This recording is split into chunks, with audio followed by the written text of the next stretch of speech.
Hello friends, I am Dr. Saroj Kumar Swami, Director, Central Institute of Freshwater Aquaculture, Kausalaganga, Bhubaneswar. Aquaculture is a booming sector and many people are interested for aquaculture. They want to invest but they do not know how to get the best profit out of it. So based on that, we have kept this discussion that aquaculture for beginners. In this discussion, we would like to tell all the farmers, entrepreneurs, those who want to start freshwater fish farming, what are the possibilities, how you can get the best profit out of it. And many farmers, many people, they are entering into this business and they go for, without knowledge, they go for a loss. But if you know at least the what are the inside story, how you can start this farming system, so you will get profit. So based on that, we have this discussion, aquaculture for the beginners. If you see the India's fish production, it is about 14 million metric ton. And if you see the marine fish production, it is from 1990, it is stagnant. Almost we are getting 3.7 million metric ton. And if you see the inland fish production, it is growing. And among the inland fish production, aquaculture is the major area where we talk about today. Here we will discuss how aquaculture is different from animal husbandry. You see, when you look into the animal husbandry like cattle, poultry, goatery, you can physically see them. You can manage them physically. You can see how much they are taking food, how much fecal matter is coming, everything you can record it. But if you see the aquaculture animal, or the fishes, several types of fishes, we are going for culture system. In the culture system, the fishes are all inside the water. You will not be able to see anything visually. So this is a complex system, but the profit is high. The economics part is relatively profitable compared to any other land animal. So that is the beauty of the aquaculture. Here, the market demand is there, lot of consumer preference is there. And if you see the food conversion ratio, that is in fish it is 1.2 compared to the other animals like pork, chicken and cattle, it is more. The food conversion ratio, that means the economics is more, profit is more. So we can go ahead with aquaculture. As I said, fish has got lot of consumer preference and we consider it's a global superfood and it contains lot of food value. Like it contains vitamin A, it contains zinc, calcium, iron, what not. And fish meat is easily digestible protein. And for lactating mother, the pregnant women, children, for them fish is a perfect meat for their health condition, the better health condition. From a government report, this picture shows how India eats. You see, many people in India, they are preferring non-vegetarian food. And among the non-vegetarian food, they prefer fish because fish is a healthy food. That is because the future demands here. There is a lot of demand of aquaculture, fisheries in this sector. So now I'll take you to an aquaculture domain where I can show you here a pond. This is not a managed pond. It's just a natural pond where you find different kinds of vegetation in the bottom. You find different carnivorous species in the bottom. You find some fishes in the pond. Here you won't get any profit because it is not managed properly. So here we would like to tell you, the farmers, entrepreneurs, those who are entering first time into the aquaculture field, they should know what is a pond, how it should be managed, what are the fishes to be stocked, and the overall, the natural biota, they should know. Here in this, I would like to tell you, in the pond ecosystem, if there is a little bit managed ecosystem, I can tell you this. You see the slope is here maintained, but in the earlier slide, the slope was not there. The bottom was undulating. But here you see the pond system is a perfect pond system, but here in presence of sunlight, in presence of carbon dioxide, phytoplankton bloom is there, where from phytoplankton oxygen is being produced and that oxygen is taken care of the fishes. And here the phytoplankton is consumed by zooplankton and finally the zooplankton is consumed by the fishes. So this ecosystem, there are three stratas. In the bottom layer some fishes are there, in the column layer some fishes are there, and the top surface layer some fishes are there. Their food preference is also different. different food preferences are there. Now I'll take you to a managed pond system. What is happening when you go for a aquaculture? Earlier slide you could see the bottom is undulating, the side is not, slope is not maintained, but here the pond ecosystem, everything is maintained, the slope and the bottom is perfect. And here I must tell that this ecosystem divided into 3 stratas, and there are fishes they prefer to remain in the bottom layer, and there are fishes they prefer in the column, and there are fishes they prefer in the surface. So based on the availability of food, they remain in the different stratas. For example, in the surface layer, cutla and silver carp, they prefer phytoplankton. That is why they are in the surface. And there is a grass carp which takes the aquatic vegetation. Generally it floats in the pond surface, and that doesn't mean that grass carp will not come to the bottom to take some pond vegetation. But here if you see the column layer, the rohu and Fimbriatus, they remain in the column layer and they take zooplankton. But if you see the bottom layer, there are fishes like they are common carp, they are freshwater prawn, magur, marel, briggle, they prefer in the bottom layer, and they prefer to take the food available in the bottom layer. Here that doesn't mean when a feed is given to a pond ecosystem, all these fishes they go to the top surface and they can consume the floating feed. If it is sinking feed also, if you drop into the pond, the slow sinking feed and sinking food is being taken care of by all these fishes. Now I would like to tell you the different phases in an aquaculture crop. See, there are here the breeding, there are nursery, there are rearing and grow out. In this aquaculture system, completely there are 4 phases are there. If you see the breeding only, it takes, you go for some kind of hormone injection to a fish, male and female, and you get the eggs and followed by the spawn. And the brooders, they are injected and you get the spawn in 6 millimeter size. Then it takes 3 days to get that spawn. Again, for after 15 to 20 days, you get fry stage, and that to 20 to 25 millimeter length. And after 75 to 90 days, you get fingerling, that is 60 to 100 millimeter in size. Then finally, when you go for harvesting of the fish, you go after 8 to 10 months and you get table size fish about 750 grams to 1 kilo size. This is the complete phases. There are phases, the 4 phases are there in the aquaculture system, and this has to be taken care of by a farmer. I mean, the knowledge should be taken care of by the farmer. So before going to the aquaculture production system, what are the things you should know? What are the points you should know? Measure what are the factors you should to be taken considered? What type of aquaculture system I can opt for? What are the fish species? There are several species are there. What are the species I have to take for production? And how should I plan the venture? This is more important. So because if you know all this, then only you can go for a better venture in aquaculture. Here, what are the factors to be considered? As I said the earlier slide, some of the important points you should know before going to venture into the aquaculture system. Here, suitable location, where your pond is located, that you have to know. That is, so do you have your own pond or you are taking a lease pond? That you should know. Then soil quality is what kind of soil it is there. So you definitely, when you start a production system, you have to take that soil for testing, definitely. But you should know what are the texture of that soil. If it is a sandy loam, if it is a muddy, or what kind of texture is there.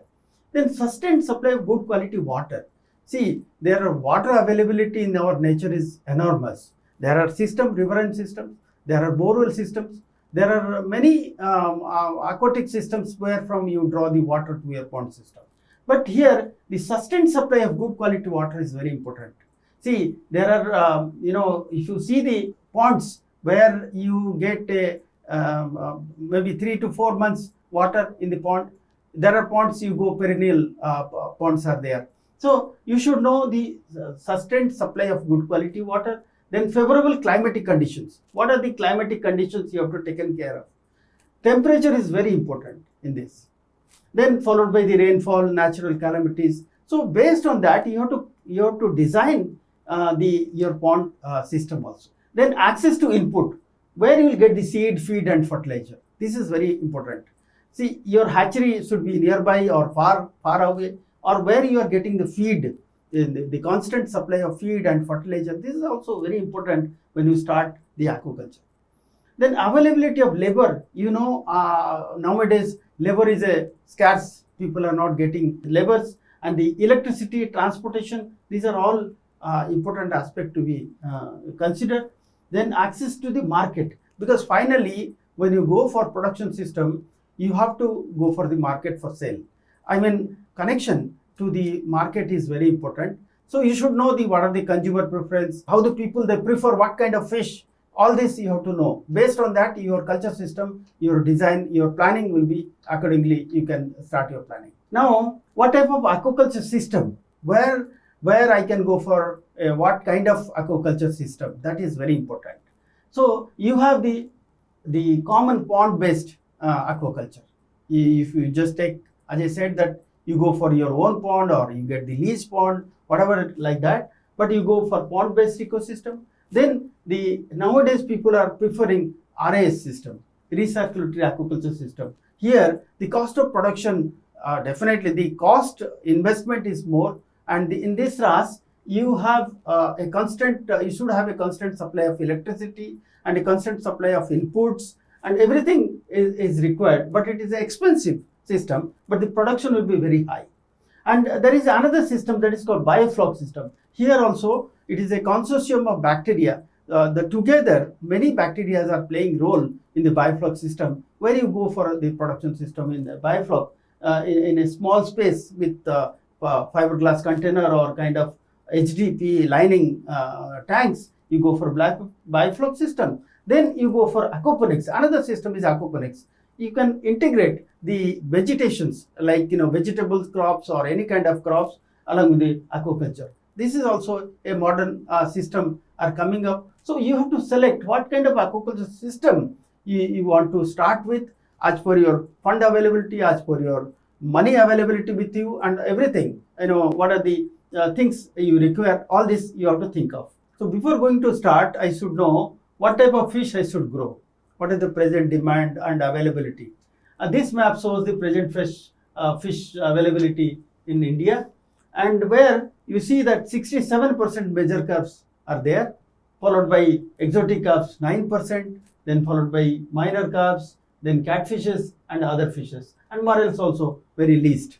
And if you see the technology package available, what are as I said already, that how you prefer what kind of fish you want to culture.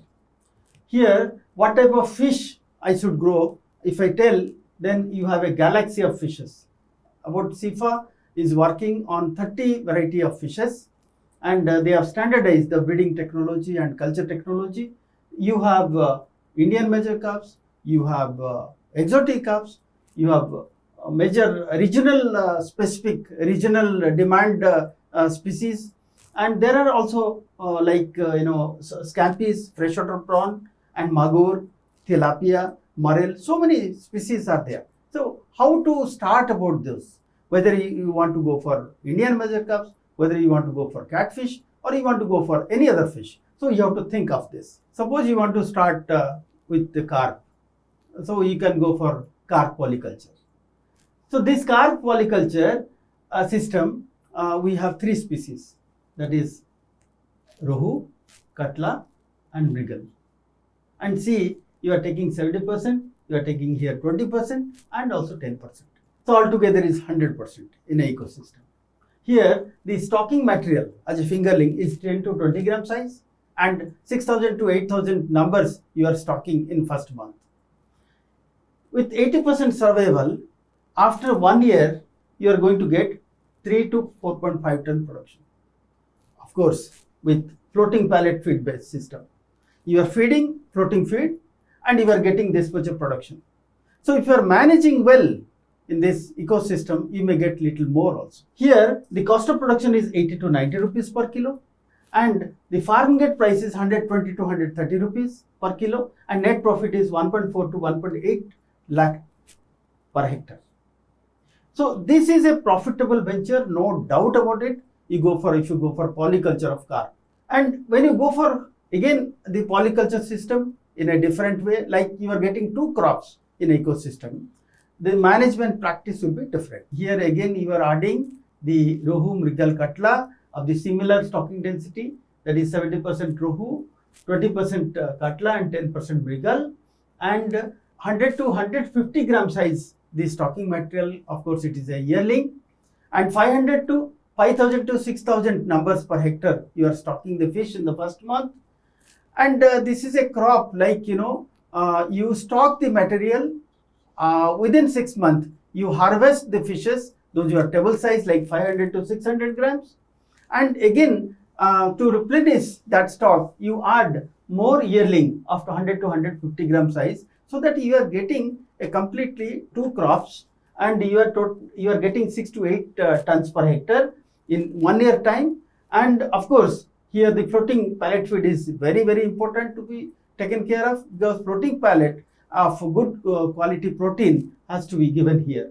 And cost of production here 80 to 90 rupees per kilo, and farm grade price again 120 to 130 with that similar price, and with a net profit of 2 to 2.4 lakhs per hectare you are going to get it. So here the Rohu will grow up to maximum up to 1 kilo size, and Katla will again up to 1.5 kilo size, and Mrigal 1 kilo size. Of course all the fishes, they will not grow at a similar time, so you have to go for partial harvesting, and the same harvested fish number should be stocked again with the yearling. So this is a system, the carp culture system, we call it zero size stocking. And here you are adding a freshwater prawn in this system. This is again a freshwater prawn carp polyculture system. Here Rohu and Katla is a major carps you are adding, and in the bottom you are adding Macrovacuum rosenbergi, which is called scampi, which is a high value species. Again here you are stocking the fish of 50 to 100 gram size, and scampi of 2 gram size you are adding in the ecosystem. 6000 to 8000 number per hectare you are stocking here the major carps Rohu and Katla, and here the prawn you are stocking 10,000 to 15,000 number per hectare of 2 gram size. And you are going to get the important aspect here, you are providing floating feed here. Prawn you are getting 60 to 70% survival, carp you are getting 80 to 90% survival, and the total culture period is 12 months. In these 12 months you are going to get 4.5 tons per hectare. See, whatever the projected figure we are giving here, 4 to 5 tons or 6 tons, whatever, you can also increase that production system depending upon your management. Here the same cost of production will be 75 rupees per kilo. The farm gate price is 110 rupees per kilo, and net profit is 1 to 1.5 lakhs per hectare for 10 months.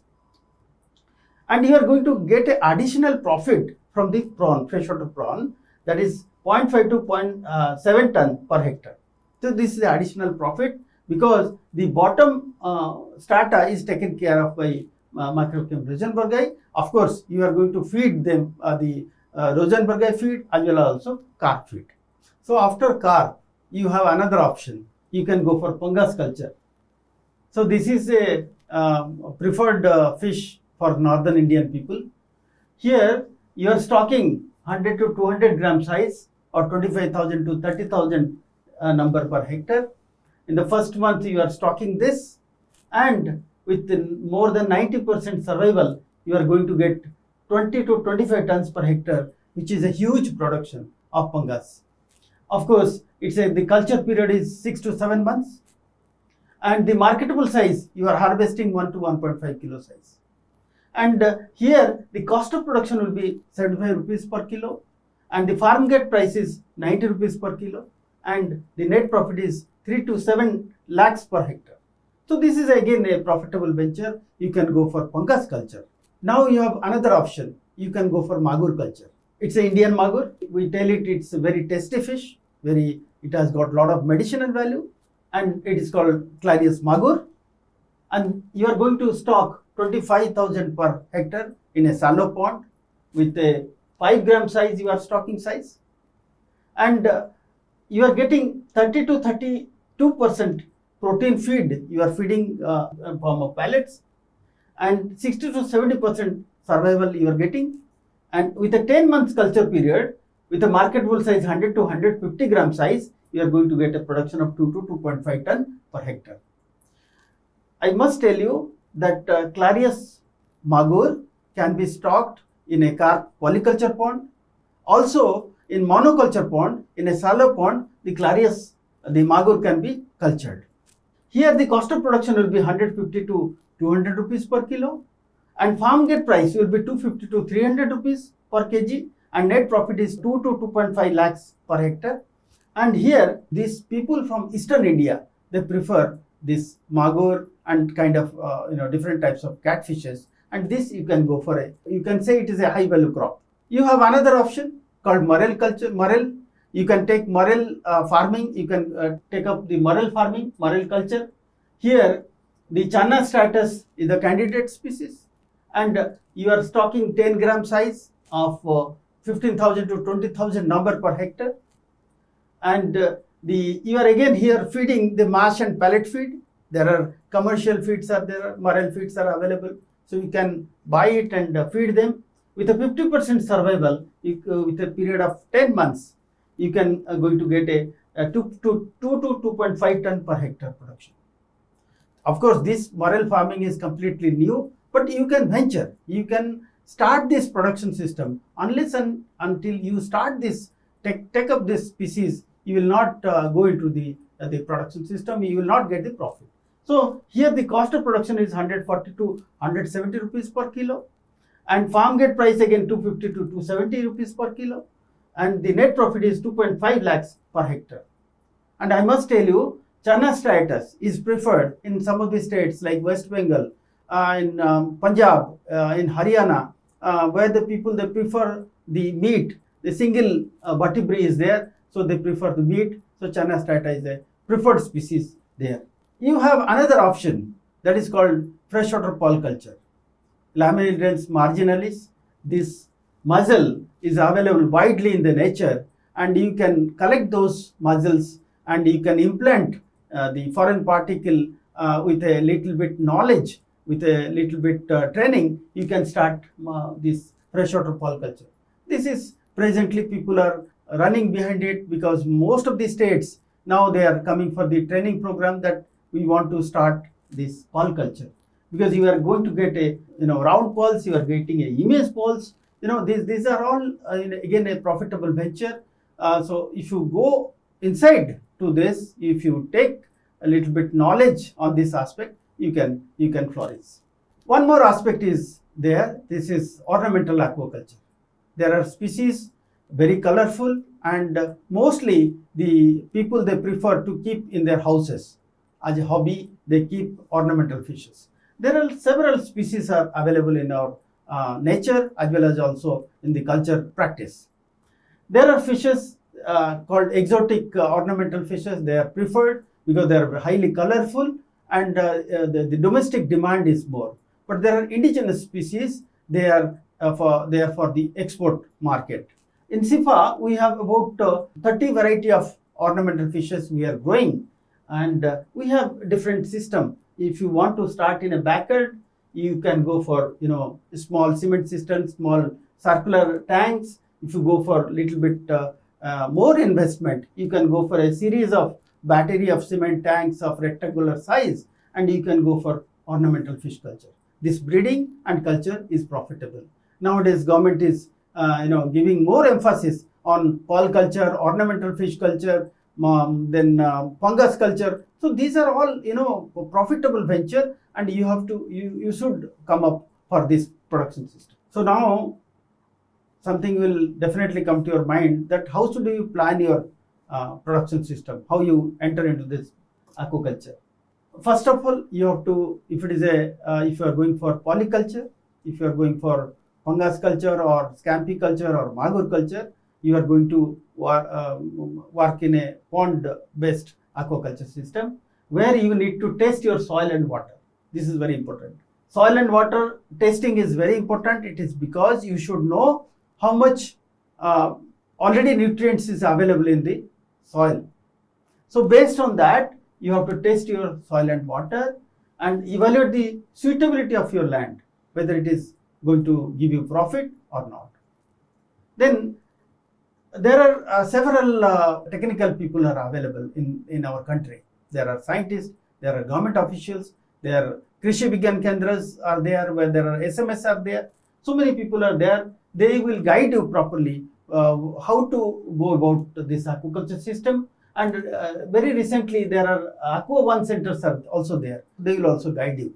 Then you have to think for the training. They can give you training. You have to contact the state fisheries department, central institutes.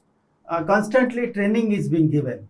So that technical part you should gain from those institutes, and prepare a detailed project report. DPR is a must. Unless and until you prepare a DPR, no bank will give you money. So this is very important. And approach to the banks for the loan. Then contact district fishery officer. This is very important because in our Indian system, you have to go to state fishery department, meet your district fishery officer, DFO we call it, and take all this, complete the formalities. What are the forms has to be filled? You have to discuss with the DFO and find out the way how you can go about these schemes. There are central schemes are there are state schemes are there, subsidy schemes are there. So you can venture all into this. Then study the forward and backward linkages. This is very important. Then start the operation in a very small scale. I must tell you that you should not invest maximum at the first site. I mean, in the beginning, you should not invest so much. You invest less, learn the things, get slowly the profit, then add some more money and venture into further future. So this is very important. These points are very valid because if you want to start aquaculture, you should know about all this. So before going to the aquaculture practice, you should know that where from you will get the knowledge, because this is very important. For example, there are several options are there. You go to state fishery departments, you will get training, you will get knowledge from the officials. You go to Krishi Vigyan Kendras. All over India, we have more than 700 Krishi Vigyan Kendras, where there is fisheries SMS are there. So you can discuss with them and you can go for the training program. They also organize several training programs.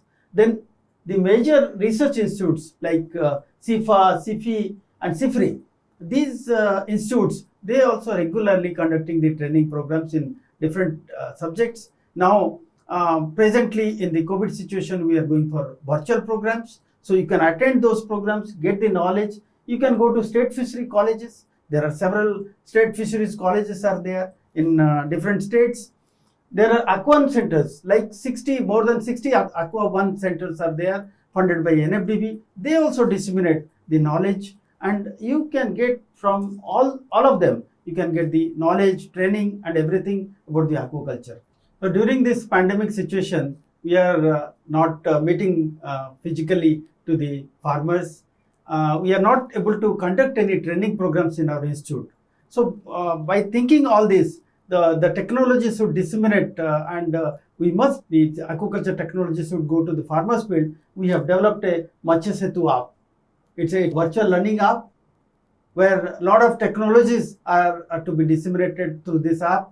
And you just go to Google Play Store, download it and install the Matsya Setu, and you will get all the information about different technologies. It's a self-learning modules. You get a galaxy of scientists. They will be experienced people. They are telling about different aquaculture practices through different types of training models, starting from the carp street rearing, and you have different types of carp grow out farming and freshwater pearl culture, ornamental fish culture, and morel farming, pearl farming. Everything you get from this app in toto. All the knowledge you will learn from there. We have come to the end of this presentation, and I must say thank you to everyone, all our learned listener. In fact, we want to motivate all of you that you should come forward for this aquaculture practice, since it is a profitable venture, and we are there always to help you. Central Institute of Freshwater Aquaculture, they are working for the farmers. We want to help you, and you should see that you should get a better profit in your aquaculture venture. This is just a beginning. We want to tell you many more things about this aquaculture practice in future, and I'm sure this preliminary session, what we have expressed over in front of you, it is just a beginning. So we want to tell you more and more things in future days to come. Thank you so much.